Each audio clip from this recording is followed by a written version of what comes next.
Why, hello there, ladies and gentlemen. It is I, the Corporal, bringing you a review on the Nerf Vault. Yes, the Elite 2.0 Vault. Let me get the advertisement out of the way. Buy my book, The Epic Cassius Crossroads, at authorhouse.com or barnesandnobles.com. Anyway, let's do this. So, here we have the 2.0 Vault. So, this blaster, I think you can still find them on shelves for like $10. Got it at Goodwill, $4. This might have been half off. I don't remember and all that. It's the it's 2.0 version of the whatchamacallit blaster. The what was its name? Do I even have one near me? I might have the clear one near me. I should have grabbed it. My bad. But there's one blaster that has the laser pointer. There's several blasters that come with a laser pointer and all that. And one of the classic ones, which the name, like I was just looking at it and the name eludes me. Nightfinder, I think that's what it was called. Yeah, and then there's those little pistol ones that have like a rev trigger type of situation. So that blaster lit up by holding on the trigger but not pulling it all the way when you're about to fire it. Which is like okay when you think about it, but it's like, wait a minute, there's problems with that and everything. And yeah, so I never liked that aspect of that blaster because I always felt like I always ended up shooting the blaster, and I was like, yeah, I thought that was dumb. Then there was those little rev trigger ones, which were better, and they were tiny. They held, and I believe they held extra darts too. Yeah. So okay, those are way, way better. And this is kind of like an in-between of those two. Where it's like, it's as big as the Nightfinder, but it has a system similar to the rev trigger ones. Instead, it has this switch. So you don't even have to hold down an extra trigger and all that. It still has the two there. And has this tactical rail at the bottom for you to put a light on, which is dumb. But you can also put that extra dart holder, which Nerf needs to keep making more of those to make sense of these things. You can put another one there too. So it's like, okay, this is like not bad. And again, T-Prime, but it's 2.0. It is solvent welded and it has the cheap parts and all that.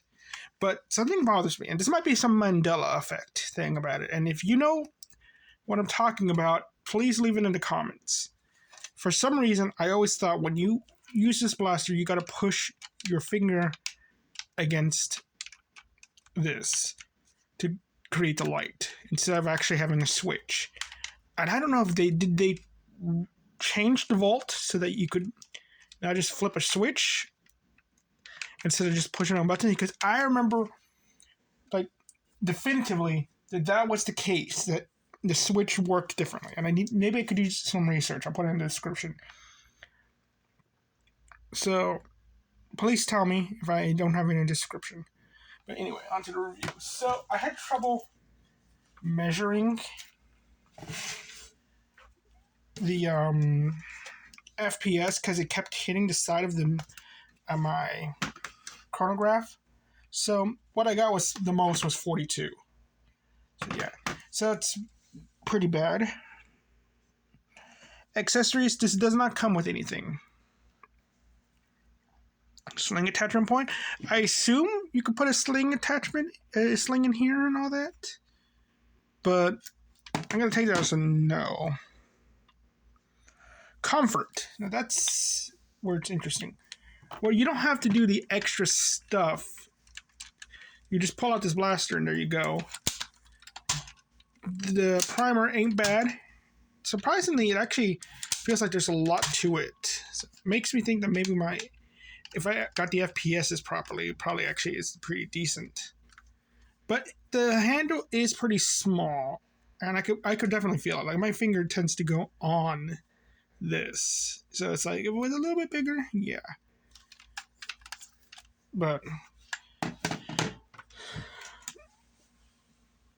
so I'm gonna say it's okay. Looks. Ooh, when did that happen?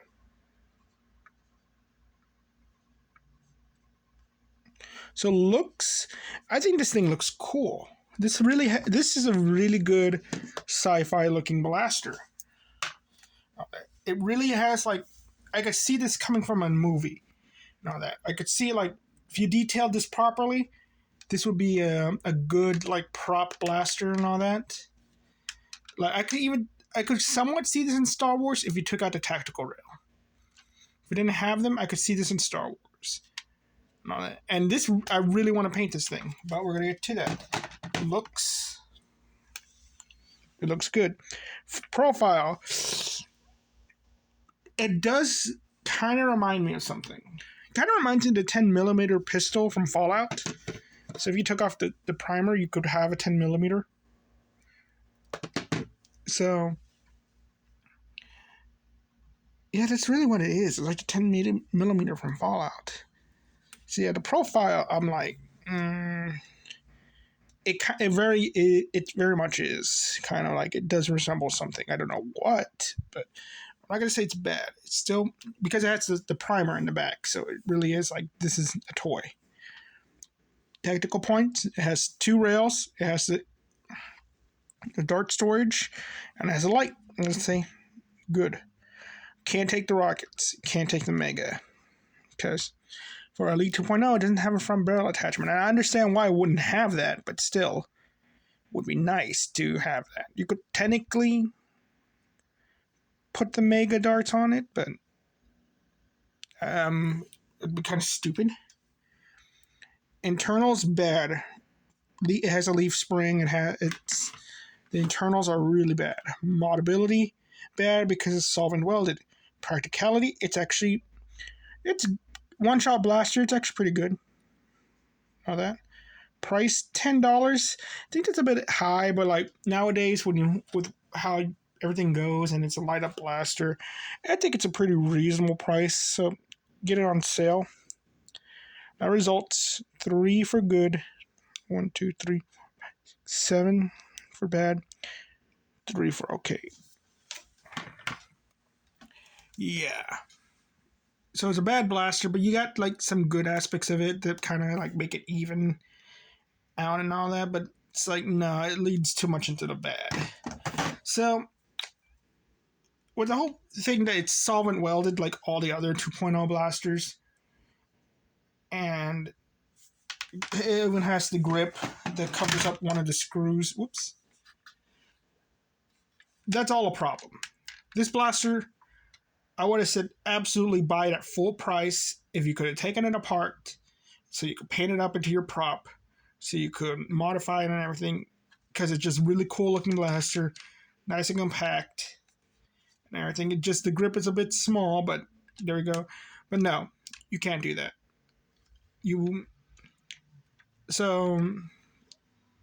And because of that, it's like, no, don't get this. This is skip, which I'm sad about, because I really want to take up the challenge of painting this blaster and make it into a cool prop.